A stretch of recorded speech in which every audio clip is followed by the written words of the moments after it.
పాతికేళ్ల క్రితం పుస్తకాల కోసం అని అన్నారు వచ్చామండి. నాకు హలో బ్రదర్ ఉన్నాడండి. హలో బ్రదర్ ఎవరు? హలో బ్రదర్ సినిమాలో నాగార్జున మీ ఇద్దరం కమల పిల్లం అండి. నా పేరు పండండి, ఆడి పేరు కాదు లడ్డు అండి. లడ్డు నేను ఇద్దరం ఈ గుడికి వచ్చామండి. ఈ గుడి ప్రాంగణంలో లడ్డు కుడివైపు ఉన్నాడండి, నేను ఎడవైపు ఉన్నానండి. మధ్యలో మీ అమ్మ కాదు మా నాన్న ఉన్నాడండి. గుళ్ళోంచి ముగ్గురు కలిసి దర్శనం చేసుకుని బయటకు వస్తున్నాండి. ఈ లోపు ఆడొచ్చి బ్యాగ్ కట్టుకుని పారిపడండి. మీ తమ్ముడా? కాదు దొంగండి. దొంగ? అప్పుడు నాకేం చేయాలి తెలియక నాన్న దొంగ అని అరుస్తూ ఉంటే ఈ అడవులు ఈడి పారిపోయాడండి. మీ నాన్న? కాదు మా తమ్ముడండి. ముందు దొంగ వెనక లడ్డు, ముందు దొంగ వెనక లడ్డు, ముందు దొంగ వెనక లడ్డు. సడన్ గా కిందండి. ఎవడు దొంగ? కాదు మా నాన్న అండి. మీ నాన్న ఎందుకు పట్టాడు? ఆయన తాగేసి ఉన్నాడండి.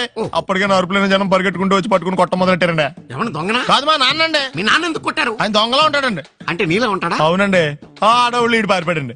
ఎవడు దొంగ? కాదు మా తమ్ముడండి. మీ తమ్ముడు ఎందుకు పారిపోయాడు? అది రన్నింగ్ అంటే ఇష్టం అండి. అప్పటి నుంచి ప్రతి సంవత్సరం ఇక్కడికి వచ్చి ఆడి కోసం వెతుకుతానే ఉన్నాను సార్. దొంగనా? కాదు మా తమ్ముడండి. అదిగో. ఎవరు మీ తమ్ముడా? కాదు మీ స్టేషన్. అదెందుకు? ఎప్పుడైనా అక్కడికి వచ్చి ఆడి చేతికి కార్డు